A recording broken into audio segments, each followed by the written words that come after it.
Halo teman-teman, jumpa lagi bersama saya di channel Belajar Hukum Official.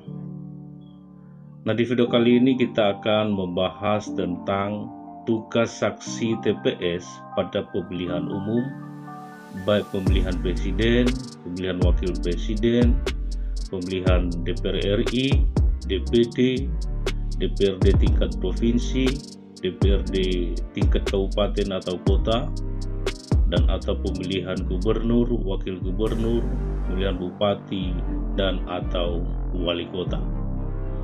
Nah, seperti apa penjelasannya akan kita bahas setelah cuplikan berikut ini.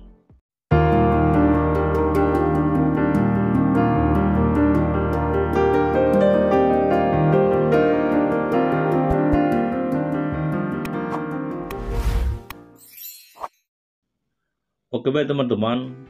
Pengertian saksi, kalau kita lihat dari buku saku saksi peserta pemilu oleh Bawaslu, menerangkan bahwa saksi untuk pemilu adalah orang yang mendapat surat mandat secara tertulis dari tim kampanye ataupun pasangan calon yang diusulkan oleh partai politik maupun gabungan partai politik untuk pemilu presiden dan wakil presiden, pemilu anggota DPR, DPRD provinsi, DPRD kabupaten atau kota, serta calon perseorangan yang akan maju pada pemilu anggota DPD.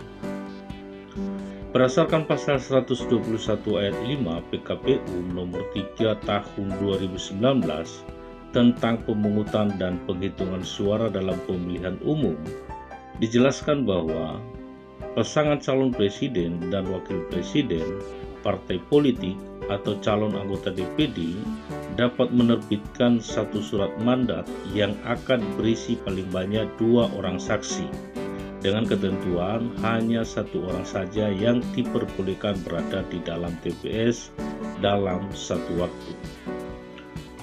Tugas saksi pemilu di TPS adalah bertugas untuk menjamin pelaksanaan pemilu serta penghitungan suara agar berlangsung jujur dan adil dan sesuai dengan peraturan perundang-undangan.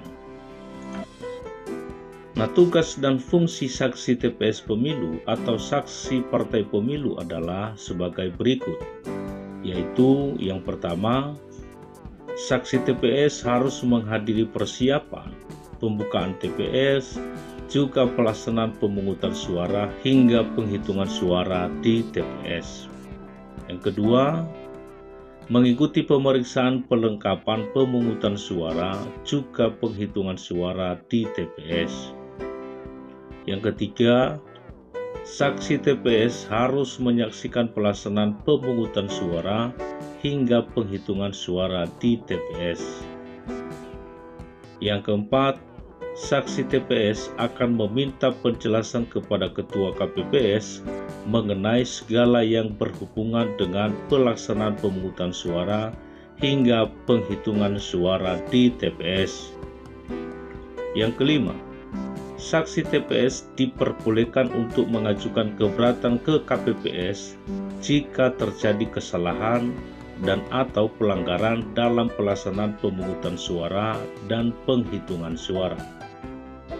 Yang keenam, dalam pelaksanaan tugasnya, saksi TPS akan menerima salinan formulir model A3 KPU, model A4 KPU, dan model ADPK KPU, salinan berita acara pemungutan dan penghitungan suara, dan salinan sertifikat hasil penghitungan suara. Selain itu, saksi TPS juga memiliki beberapa larangan yang tidak boleh dilakukan selama menjadi saksi TPS, yaitu antara lain: yang pertama, dilarang untuk mempengaruhi serta mengintimidasi pemilih dalam menentukan pilihannya dan melihat pemilih mencoblos surat suara hingga ke dalam bilik suara.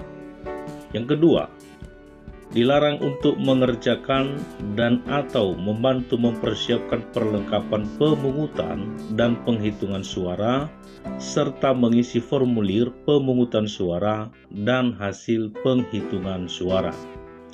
Dan yang ketiga, dilarang untuk mengganggu kerja KPPS melaksanakan tugas dan wewenangnya dan mengganggu pelaksanaan pemungutan suara hingga penghitungan suara. Jadi itulah beberapa informasi yang menjadi tugas saksi pemilu, baik pemilihan presiden, pemilihan wakil presiden, pemilihan anggota DPR RI, DPD, DPRD tingkat provinsi, DPRD tingkat kabupaten atau kota, pemilihan gubernur, wakil gubernur, dan atau pemilihan bupati atau wali kota. Jadi semoga informasi dapat bermanfaat bagi teman-teman sobat sekalian. Demikian, sampai ketemu pada video berikutnya. Markus, mari kita kupas.